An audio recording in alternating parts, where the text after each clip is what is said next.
個拉扯就係如果我仲係受身於做老師咧，咁就做唔到咁多嘢啦，係咪？咁啊，老師嗰個壓力都大嘅，嗰個社會上對老師嗰個期望。咁另外學者嗰度，譬如大學學者嗰度又鬆少少咯，大學嗰個氣氛始終係鬆啲噶啦嘛。但係大學嗰個氣氛如果鬆啲之下咧，你同學生嗰個關係咧又冇話喺中小學嗰啲咁好。咁嗰度咧你又要諗下點樣去拉近同大學生嗰個關係啊咁樣。至於話壓力上咧，主持人要面對機器，面對一班唔識嘅人咁嚟到去講嘢咧，嗰度都有啲壓力嘅。壓力就係一啲唔熟悉嘅壓力，一啲不確定性嘅壓力。喺成長過程係啊，我哋呢啲比較上一代或者對於你哋嚟講上幾代嘅人咁樣係嘛，都會受咗一種觀念，就係話男兒流血不流淚嘅咁樣，或者唔好因為少少嘢而喊啊，喊就係弱者啊咁樣。咁所以我覺得咧係呢一種覺得好似喊係一啲好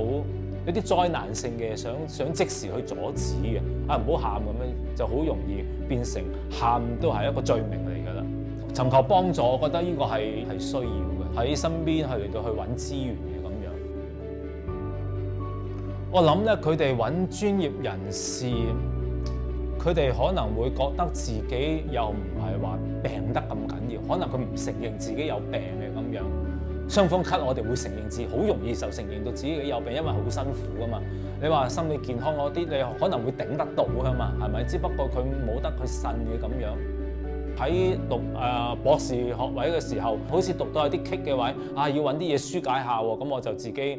我有個學生，咁佢又係吹 saxophone 嗰啲，咁我就叫佢教我吹 saxophone 啦。咁有啲唔掂嘅時候，咁我又吹下，即係總言之嗰度，咦有啲失落或者有啲失敗，有啲未係好得意嘅嘢，咁我就識得去揾個音樂去學新嘅樂器嘅咁樣。咁所以咧，你要去 keep 住自己多嘢，即係 keep ourself busy 咧，咁其實係 OK 嘅。我覺得咁樣嚟到去帶到落去呢2年推廣精神健康咧，咁就有嗰個精神雪櫃出嚟啦。咁而呢個精神雪櫃咧，嗰個 idea 就更加正面啲啦，而唔係話攞啲活動嚟去充斥自己消磨時間呢啲咁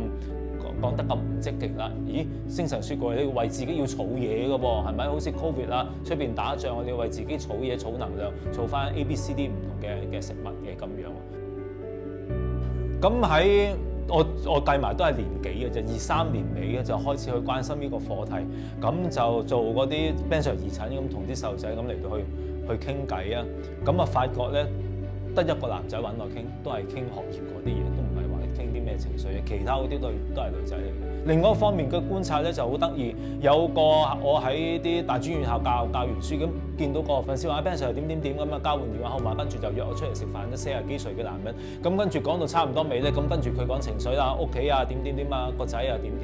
佢講自己嘅嘢啦，哇！我心諗我哋第一次見面嘅喎，就爆呢啲咁嘅有關自己內心世界嘅嘢。此其一，其二就係另外一個場合，就等村巴咁啊，翻屋苑啦，咁Ben Sir，係啊，我住2座㗎咁樣，我話係啊咁樣，你係做 IT，我係搞精神健康，佢一見我搞精神健康話，哇 Ben Sir 咁有心，跟住佢又成個身世講晒出嚟啦，睇到一個共通點就係呢啲40幾歲做緊爹哋呢啲嘅中年男士咧，對於我可能佢識我。冇咗個界替，佢識我，我唔識佢，有啲公信力又夠老咧咁樣，咁所以佢好放心，一嘢就去爆晒出嚟嘅咁樣。所以我覺得男士你有嗰個場合適合嘅人物咧，佢幾容易去分享嘅，反而我覺得，所以我覺得係幾有趣嘅一回事嚟嘅。如果唔係咧，你話仔女親子多數嗰啲都係阿媽做主動，阿爸多數係冇嘢問佢情緒有冇嘢，冇嘢喎，有冇需要啊？冇需要喎，佢根本成個人覺得係冇事嘅咁樣。同埋阿爸又要維護翻喺屋企佢偶像嗰個角色。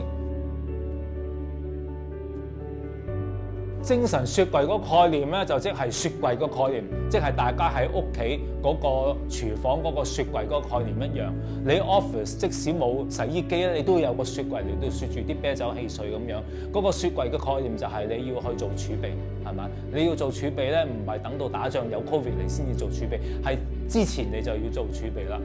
廚房嗰個雪櫃係咁，我哋自己個精神雪櫃又係咁，裏邊嗰啲精神食糧夠唔夠咧？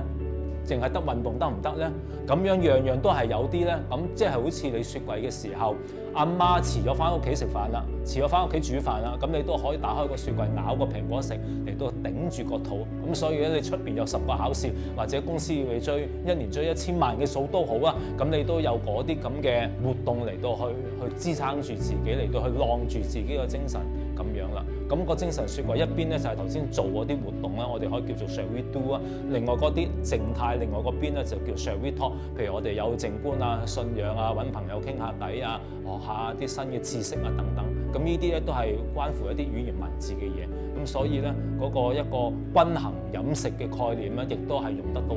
喺個精神雪櫃嗰度。我哋有啲 shall we talk 啲講嘅思考性嘅嘢，另外一啲係 shall we do 一啲係做嘅嘢咁樣。